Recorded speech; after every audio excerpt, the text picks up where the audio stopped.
Hello students, class 10th के इस session में हम लोग कर रहे हैं यू लाइक अनसॉल्व्ड और उसका पार्ट 2। ठीक है, पार्ट 2 में हमारा सेक्शन सी कवर होगा और सेक्शन डी कवर होगा। सेक्शन सी में आपके 3 मार्कर्स क्वेश्चन हैं और सेक्शन डी में आपके 5 मार्कर्स हैं। ठीक है, चलो जी। इसमें मैंने कुछ चॉइसेस भी आएंगी आपके एग्ज़ाम के अंदर, लेकिन चॉइसेस में जो दोनों क्वेश्चन हैं वो दोनों ही सॉल्व किए हुए हैं इसके अंदर। ठीक है, तो स्टार्ट करते हैं। सेक्शन सी सैम्पल पेपर है नंबर 4। फर्स्ट क्वेश्चन है, a circular field has a circumference of 360 kilometres. 3 cyclists starts together and can cycle 48, 60 and 72 kilometers a day round the field. When will they meet again? ठीक है, circular field है जो समझ में आ गया। Circumference उसका 360 kilometre है, मतलब एक पूरा चक्कर लगाने में उसको कितना कवर करना है, 360 किलोमीटर। 3 साइकिलिस्ट हैं जो एक दिन के अंदर कितना कितना चल सकते हैं, 48 kilometre, 60 kilometre and 72 kilometre. Starting वो एक साथ ही करते हैं। अब बताना है कि वो दोबारा कब एक साथ होंगे, इकट्ठे कब होंगे दोबारा। तो circumference of field is 360 kilometre.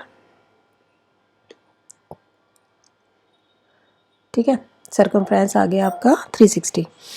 Cyclist 1, अब साइकिलिस्ट 1 की हम बात कर रहे हैं। साइकिलिस्ट 1 एक दिन में कितना कवर करता है, साइकिलिस्ट 1 कवर करता है एक दिन में 48 किलोमीटर। ठीक है, 48 किलोमीटर कर रहा है ये कवर। तो इसका मतलब 360 किलोमीटर्स कवर करने में उसको कितना टाइम लगेगा। अगर वो एक दिन में 48 किलोमीटर कवर करता है तो 360 किलोमीटर कवर करने में उसको लगेंगे 7.5 डेज़। सेकेंड वाला 60 किलोमीटर करता है एक दिन में, तो उसको 360 किलोमीटर कवर करने में कितना लगेगा, 6 दिन लगेंगे। और तीसरे वाला करता है 72 किलोमीटर, तो उसको लगेंगे 5 दिन। ठीक है, तो उसको लगेंगे ये 5 दिन। घंटे, अब इन सब के घंटे बनाते हैं। घंटे मतलब ये इन डेज़ में कितने घंटे बनेंगे। 7.5 हो गया आपका 180 आवर्स, 6 × 24 हो गया आपका 144 और तीसरे वाले का हो गया 120 आवर्स। ठीक है, तो इट मीन्स इतने इतने घंटे उनको चलना है। तो अब हमें एलसीएम लेना है इसका। ये इसका एलसीएम आ गया आपका 720, इन तीनों का। आर्ट्स का एलसीएम 720 आ गया। अब इस 720 को अगर हम डेज़ में कन्वर्ट कर रहे हैं तो ये बन रहा है आपके 30 डेज़ बन रहे हैं। ठीक है, तो cyclist will meet after 30 days. कितने दिन बाद मिलेंगे वो, 30 डेज़ बाद एक साथ इकट्ठे वो 30 डेज़ के बाद होंगे। चल तो रहे हैं उसके ऊपर, लेकिन वो इकट्ठे कब होंगे, 30 डेज़ के बाद वो तीनों फिर से मिलेंगे, एक साथ होंगे। If alpha and beta are the zeros of the quadratic polynomial fx is equal to x square minus 4x plus 3, find the value of alpha raised to 4 beta square plus alpha square beta raised to 4. Alpha and beta are the zeros of the quadratic polynomial this. तो इसके अंदर सम of the roots कितना होता है, minus B upon है। तो alpha plus beta हो गया आपका 4 और प्रोडक्ट ऑफ रूट्स होता है सी अपॉन है, तो ये हो गया आपका 3। ठीक है, इन दोनों की वैल्यू निकालनी। अब वो जो एक्सप्रेशन जिसकी वैल्यू पूछी है ये है alpha 4 beta square plus alpha square beta 4। इन दोनों में से क्या कॉमन आ रहा है आपका, अल्फा स्क्वायर बीटा स्क्वायर, तो अंदर बचा alpha square plus beta square. ठीक है, अब जो हमें वैल्यूज़ पता है, हमें क्या किसकी वैल्यू पता है, अल्फा प्लस बीटा की, अल्फा इंटू बीटा की। अब हमें इसको इसमें कन्वर्ट करना है। हमें alpha square plus beta square नहीं पता है। Alpha square plus beta square इसके इक्वल होता है alpha plus beta whole square minus 2 alpha beta. ठीक है, इसको जब आप एक्सपेंड करोगे इस एक्सप्रेशन को, या जब आप एक्सपेंड करोगे तो सॉल्व करके यही आएगा। तो alpha square plus beta square की जगह हम ये लिख सकते हैं। अब ये जो एक्सप्रेशन आपके पास आया है इसमें आपको सबकी वैल्यू पता है, अल्फा प्लस बीटा की वैल्यू भी पता है, अल्फा इंटू बीटा की वैल्यू भी पता है। ये सारी वैल्यूज़ पुट कर दी इसके अंदर, तो ये आ गया आपका 9 × 10 is equal to 90। For what values of k will the following pair of linear equations have infinitely many solutions. ये दो इक्वेशंस दी हुई हैं, इन सबसे पहले आप a1 a2 b1 b2 c1 c2 की वैल्यू लिख लो। ये सारी वैल्यूज़ लिख ली हमने इनसे। ठीक है, अब इनफाइनाइटली मैनी सॉल्यूशन के लिए क्या होता है, a1 upon a2 is equal to b1 upon b2 is equal to c1 upon c2 put कर दिया इसके अंदर। ठीक है, अब यहाँ पे मैंने इसको फर्स्ट और सेकंड को सॉल्व किया है। k की वैल्यू निकालनी है, किसी भी दो से निकाल सकते हैं, तो इसको सिंप्लीफाई करके मेरे पास k आ गया 5। ठीक है, क्रॉस मल्टीप्लाई कर देंगे, सॉल्व करके k की वैल्यू आ गई। The ratio of incomes of 2 friends Jasmine and Aman is 9 × 7 and the ratio of their expenditure is 4:3। If each of them saves rupees 6,000 per month, find their monthly income Also, if each of them donates 2% of her or his income to a charity working for old age destitutes, find the resulting savings of each. ठीक है, ratio of income 9:7 है। तो अगर let us assume income आपकी x है, तो एक की इनकम 9x हो गई, दूसरे की 7x, और आपका एक्सपेंडिचर है 4:3, तो एक्सपेंडिचर हो गया 4x और 3x। ठीक है, तो सेविंग्स दी हुई है दोनों की 6000। जैस्मीन की सेविंग हो गई 9x minus 4x is equal to 5x, और उसकी सेविंग हो गई आपकी, तो 5x इसके इक्वल हो गया 6000 के, x आ गया आपका 1200। ठीक है, 1200 से आपने इनकम निकाल ली 10,800। अब ये जो इनकम आई है ना, इसमें से वो 2% डोनेट भी कर रहा है, 2% डोनेट कर देता है, वो कितना बचता है उसके पास 2% इसका कितना हो गया 216। ठीक है, ये डोनेट कर दिया सेविंग्स में से उसने, तो उसकी सेविंग हो गई आपकी ये वाली। ठीक है, अब अरमान पे आ जाओ। अरमान की इनकम 7x है, सेविंग्स उसकी, एक्सपेंडिचर उसके 3x है, तो जो बचा वो क्या हो गई इसकी सेविंग्स, तो 4x इज इक्वल टू 6000, तो x आ गया 1500। अब इसकी आपने इनकम निकाल ली 10,500। अब इस 10,500 का 2% निकालेंगे, वो कितना बन रहा है 210। तो जो नेट सेविंग्स है 6000 में से इसको माइनस कर देंगे, तो नेट सेविंग्स आपकी आ गई 5790। In figure tangent segment PS and PT are drawn to a circle with center O such that angle SPT is equal to 120 degree. SPT क्या है आपका, ये वाला है, SPT is equal to 120 degree. Prove that OP is equal to 2PS। 2PS, ये जो बीच वाली side है इस PS का क्या है, डबल है। ठीक है, O is the centre of the given circle, OSP is equal to OTP। क्यों है, क्योंकि ये भी 90 डिग्री है और ये भी 90 डिग्री है। जो ये OT है ये भी आपकी टेंजेंट में परपेंडिकुलर है, और OS भी आपकी टेंजेंट में परपेंडिकुलर है, दोनों आपके 90 डिग्री है। OS is equal to OT, radius of the same circle. OP is equal to OP, common है। तो ये जो दोनों ट्राइंगल्स हैं, ट्राइंगल OSP एंड OTP, ये क्या है आपके कॉन्ग्रुएंट है RHS से। ठीक है, now OPS is equal to OPT। OPS is equal to OPT 120/2। ठीक है, तो ये जो दोनों एंगल्स हैं ये क्या होंगे, इक्वल होंगे। अब ये ट्राइंगल इसके कॉन्ग्रुएंट हो गया, ये ट्राइंगल इसके कॉन्ग्रुएंट हो गया, तो कॉरेस्पॉन्डिंग एंगल्स क्या होंगे, इक्वल। तो ये वाला एंगल इसके इक्वल होगा। ठीक है, तो अगर ये टोटल एंगल आपका 120 है, तो ये एंगल दोनों कितने डिग्री के हो गए, 60 डिग्री के। नाउ इन ट्राइंगल OSP, ठीक है, इस ट्राइंगल के अंदर ये वाला एंगल आपका कितना है, 60 डिग्री। समझ में आ गया। तो ये आपका, अगर हम इसको कॉस थीटा लें, इसका कॉस थीटा किसके इक्वल होता है, base upon hypotenuse. And what is base, base है इसके अंदर SP और हाइपोटेनियस है इसके अंदर OP। ठीक है, cos 60 की वैल्यू कितनी होती है 1/2। 1/2 is equal to SP upon OP। तो यहाँ से हमारे पास आ गया जो हमें रिजल्ट मांगा था, OP is equal to 2SP। In figure common tangents AB and CD to two circles intersect at E, prove that AB is equal to CD। ठीक है, हमें बताना AB CD के इक्वल है। अब इस गिवन फिगर में EA इज इक्वल टू, ये आपका एक्सटर्नल पॉइंट है और A और C आपकी क्या है, टेंजेंट है। EA is equal to EC, same इसी पॉइंट से दूसरे सर्कल की टेंजेंट से EB is equal to ED। ठीक है, ये रीजंस देख लेना क्या लिखे हुए हैं, tangents drawn on circle from same point, दोनों को प्लस कर दो, EA प्लस EB, और इधर EC plus ED, EA plus EB मिलके AB आ गया, और इन दो इसको मिलके आ गया आपका CD, तो AB is equal to CD। Prove that this is equal to this. Book का क्वेश्चन है, NCERT का, बहुत इंपॉर्टेंट क्वेश्चन है। ठीक है, इसको हमने इस लेफ्ट हैंड साइड को लिखा। अब हम इसने कॉट को हमने 10 में चेंज किया। पहले तो ये कॉट है ना, इसको यहाँ पे 10 में चेंज किया, और इस कॉट को भी यहाँ पे 10 में चेंज किया। अब इसका हम लेंगे नीचे वाले का LCM। LCM आपका कितना आएगा 10। ठीक है, और ये हो गया 10A माइनस 1। ठीक है, 10A माइनस 1। ठीक है, और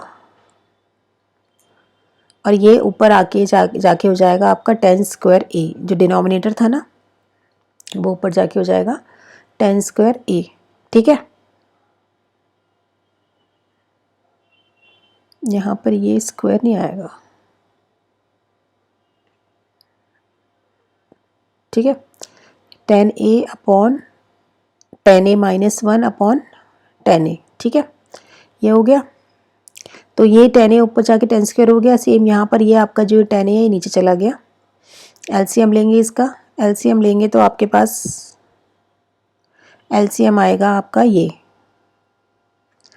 ठीक है, 10a माइनस 1 है यहाँ पे, ये 1 माइनस 10a है, तो एलसीएम आपका आएगा 10a 1 माइनस 10a, तो यहाँ से माइनस साइन कॉमन आएगा और ये 10a एक्स्ट्रा है, तो 10a इंटू 10 स्क्वायर, आपका 10 क्यूब है हो गया प्लस 1। अब ये फॉर्मूला किसका लगेगा, a cube minus b cube का। A cube minus b cube is a minus b, a square plus a b plus b square, ये यहाँ अप्लाई कर दिया। तो ए माइनस बी से ए माइनस बी कैंसिल हो गया और आपके पास बचेगा ये, ठीक है। अब देखो, अब इसको हम कर देंगे 1 प्लस 10 स्क्वायर ए हो गया आपका सीकेंड स्क्वायर ए, 1 प्लस 10 स्क्वायर ए सीकेंड स्क्वायर ए, सीकेंड स्क्वायर ए प्लस 10a। अब इसको कर लो सेपरेट, 10a अपॉन 10a हो गया 1, secant square upon 10a, secant square upon 10a को सिंप्लीफाई करेंगे तो आपके पास ये आएगा, ठीक है। एक तो ये आ गई राइट हैंड साइड, एक और है आपका जो आपको इसको प्रूव करना है। तो ये जो हमारे को सिंप्लीफाई करके आया था ना, ये वाला जो स्टेप आया था सिंप्लीफाई करके, इसमें हमने 1 प्लस 10 स्क्वायर ए को सीकेंड स्क्वायर ए पुट किया था, वो नहीं करेंगे, इसको यहीं पे सेपरेट कर दो सबको, 1 upon 10a, 10a upon 10a, 10 square a upon 10a, cancel करने के बाद 1 अपॉन 10a हो गया cot A plus 1 plus 10a। अगला question, the mean of the following frequency distribution is 62.8, find the missing frequency. Mean दिया हुआ है हमें 62.8, हमें मिसिंग फ्रीक्वेंसी बतानी है। ये x दिया हुआ है, ये क्लास इंटरवल है, xi ले लो इसका, xi इसका आपका मिड पॉइंट हो गया, fi xi ले लिया, fi xi आपका 50x प्लस 2640 आ रहा है, ठीक है, और सिग्मा fi आ रहा है 40 प्लस x, ठीक है, ये आ गया। x बार आपको 62.8 दिया हुआ है, सारी वैल्यूज पुट कर देंगे तो ये आएगा। अब इसको सिर्फ सिंप्लीफाई करना है, क्रॉस मल्टीप्लाई कर लो, क्रॉस मल्टीप्लाई करके x की वैल्यू आ रही है इसके अंदर 10। The numerator of a fraction is 3 less than its denominator. If 1 is added to the denominator, the fraction is decreased by 1 by 15. Find the fraction. ठीक है, find the fraction. Let the denominator of the fraction is x. अब numerator उसका उससे कितना कम है 3 times, तो numerator हो गया आपका x माइनस 3 और फ्रैक्शन बन गया आपका x माइनस 3 अपॉन एक्स, ठीक है। If 1 is added to denominator, अगर डिनोमिनेटर में 1 ऐड कर देते हैं, ये तो आपका न्यू फ्रैक्शन हो गया x minus 3 upon x plus 1, ये ओल्ड फ्रैक्शन था, ये न्यू फ्रैक्शन है, ठीक है। Denominator, the fraction is decreased by 1 by 15, मतलब ये जो नया आपका फ्रैक्शन बना है ये पहले वाले से कितना कम है 1 बाय 15, तो इट मीन्स पुराने वाले को अगर में से अगर नए वाले को माइनस करें तो कितना आएगा आपके पास 1 बाय 15, तो x minus 3 upon x minus x minus 3 upon x plus 1 is 1 by 15। x minus 3 common ले लिया, अंदर ये बचेगा, सिंप्लीफाई कर लेंगे तो यहाँ से 1 अपॉन ये एक्स स्क्वायर प्लस एक्स बचा, ये आपका आ गया। क्रॉस मल्टीप्लाई कर लो, क्रॉस मल्टीप्लाई करके जो इक्वेशन बनेगी वो बनेगी ये वाली, ठीक है। तो आपके पास ये आ गया x square minus 14x plus 45, middle term break कर लेंगे, मिडिल टर्म ब्रेक करके हमारे पास दो वैल्यू आ रही है, एक आ रही है 5 और एक आ रही है 9। अगर हम 5 पुट करते हैं तो फ्रैक्शन बनता है आपका 2 बाय 5, अगर 9 पुट करते हैं तो फ्रैक्शन बनता है आपका 2 बाय 3, तो ये दोनों ही आंसर्स हैं इसके अंदर, 2 बाय 5 और 2 by 3। A shopkeeper buys a number of books for ₹80 if he had bought 4 more books for the same amount. ये शायद चॉइस में है क्वेश्चन, दोनों एक जैसे है ना, चॉइस में है। For the same amount each book would have cost ₹2 less, ठीक है, would have cost ₹1 less. How many books did he buy? अब इसमें हम लेते हैं कि let the shopkeeper buys number of books x, तो each book cost 80 by x, ठीक है। अगर वो 4 बुक्स और लेता है तो ना बुक्स कितनी हो गई x plus 4, now each book cost 80 upon x plus 4, ठीक है। तो अब ये जो पुरानी वाली बुक है और जो नई वाली बुक है, नई वाली बुक अब ₹1 कम हो गई है पहले वाली से, ठीक है। तो ये वाली 80 upon x minus 80 upon x plus 4 is equal to 1। अभी सिर्फ इसको सिंप्लीफाई करना है, 80 कॉमन ले लेंगे, अंदर एलसीएम ले लेंगे, टर्म कैंसिल हो जाएगा, एक्स से एक्स कैंसिल होके अब आपके पास ये इक्वेशन बची, क्रॉस मल्टीप्लाई कर लो, ठीक है। इक्वेशन बनेगी x square plus 4x minus 320, middle term break कर लेंगे तो आपके पास दो वैल्यूज आ रही हैं 16 और -20। -20 को रिजेक्ट कर देंगे क्योंकि हम नंबर ऑफ बुक्स की बात कर रहे हैं, number of books can not be negative, therefore x is equal to 16, therefore number of books he bought is 16। In a trapezium, show that any line drawn parallel to parallel sides of a trapezium divides the non-parallel sides proportionally. Hence find BC if, ठीक है, हमें कोई भी अगर हमने in parallel lines के parallel एक line खींची तो ये जो लाइन है, ये जो नॉन पैरेलल लाइन है, ये AD और BC इसको डिवाइड करेगी प्रोपोर्शनली, ये हमें शो करना है। लेट अब हमने इसके अंदर ये सारी दी हुई है। AE दिया हुआ है 8, DE दिया हुआ है 10, CF दिया हुआ है 16। हमसे पूछा क्या है, BC पूछा है, ये BC ये पूछा है हमसे, ठीक है। तो इसको निकालने के लिए पहले ये निकालना ज़रूरी है। ये निकल आएगा तो इन दोनों को प्लस करके आपका BC आ जाएगा। अब आ जाते हैं क्वेश्चन पे। पैरेलल तो हमें ये है प्रूफ करना है। Let ABCD a trapezium, DC is perpendicular to AB and EF is a line parallel to DC and AB. To prove that AE upon ED is equal to BF upon FC. Construction join AC in triangle ADC। अब ADC के अंदर देखो, ये वाला जो triangle है, ये जो ट्राइंगल है पूरा, इसके अंदर क्या है, EG is parallel to DC, ठीक है। EG is parallel to DC। आगे देखो क्या किया हुआ इसने, ठीक है। Therefore AE upon ED is equal to AG upon GC। ये प्रोपोर्शनैलिटी जो थ्योरम है वो है, और कुछ नहीं अप्लाई किया हुआ इसके अंदर, प्रोपोर्शनैलिटी अप्लाई किया है। सेम ऐसी ट्राइंगल ABC के अंदर GF is parallel to AB, तो उसमें भी यही लगेगी। Now first and second, first and इसके अंदर और इसके अंदर AG अपॉन GC यहाँ पर भी है और AG अपॉन GC यहाँ पर भी है, ठीक है। तो AG अपॉन GC इसके भी इक्वल है और इसके भी इक्वल है। इट मीन्स ये दोनों इक्वल है। AE upon ED is equal to BF upon FC। ये तो हमने कर दिया प्रूव। अब इसके अंदर हमें क्या करना है, सारी वैल्यूज पुट कर तो BF आ जाएगा। BF is 12.8। BF के अंदर CF को ऐड कर देंगे तो BC आ जाएगा। BC पूछा है हमसे, that is 28.8। A right triangle having sides 15 and 20 centimeter is made to revolve about its hypotenuse. Find the volume and surface area of the double cone so form. एक right angle triangle है, ठीक है, जिसकी sides दी हुई हैं 15 और 20, मतलब perpendicular और बेस दिया हुआ है। इसको घुमाया जाता है, कैसे कैसे घुमाया जाता है, इसके हाइपोटेनियस के थ्रू इसको घुमाया जाता है।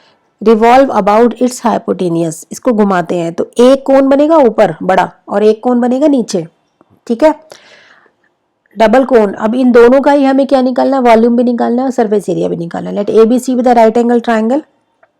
ABC राइट एंगल ट्राइंगल है, फिगर देखो ABC, इसमें एक साइड 15 है, एक 20 है। सबसे पहले तो हम पाइथागोरस लगा के इसका हाइपोटेनियस निकालेंगे, दैट इज 25 सेंटीमीटर। ना OB, ये OB, ठीक है। ये जो साइड है ना, इससे हमने इसको रोटेट करना है, इसको रोटेट करना है, ऐसे घुमाना है, ठीक है।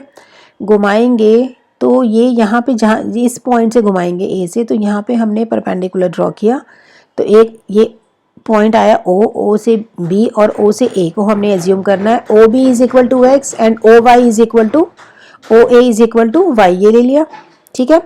Applying Pythagoras theorem in triangle OAB में हम पाइथागोरस अप्लाई करेंगे तो AB square is equal to OB square plus OA square, तो x square plus y square आ गया 225 एंड AC स्क्वायर इसके अंदर अप्लाई किया इन ट्राइंगल OAC इस वाले में अप्लाई किया और इसमें अप्लाई किया तो OA square plus OC square is equal to AC square, तो 20 स्क्वायर ये आपका, ये सिंप्लीफाई करके ये आ गया, ठीक है। ये क्यों बनाया हमने इन दोनों को सॉल्व करके x और y निकालना है।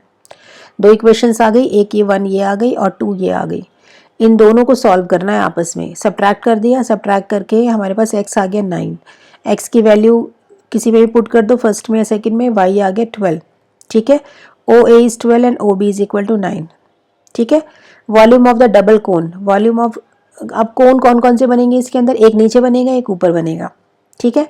नीचे वाला कोन जो होगा दैट इज CAA डैश, और ऊपर वाला फिगर में ध्यान से देख लेना, और ऊपर वाला बनेगा BAA डैश, ठीक है। कोन का आपका जो वॉल्यूम होता है वो ये होता है। नीचे वाले के अंदर आपकी हाइट होगी OA स्क्वायर 1/3 पाई R, सॉरी OA आपका R होगा और H आपका OC होगा, ठीक है। और ऊपर दूसरे वाले के अंदर आपका जो रेडियस है OA होगा और हाइट आपकी OB होगी।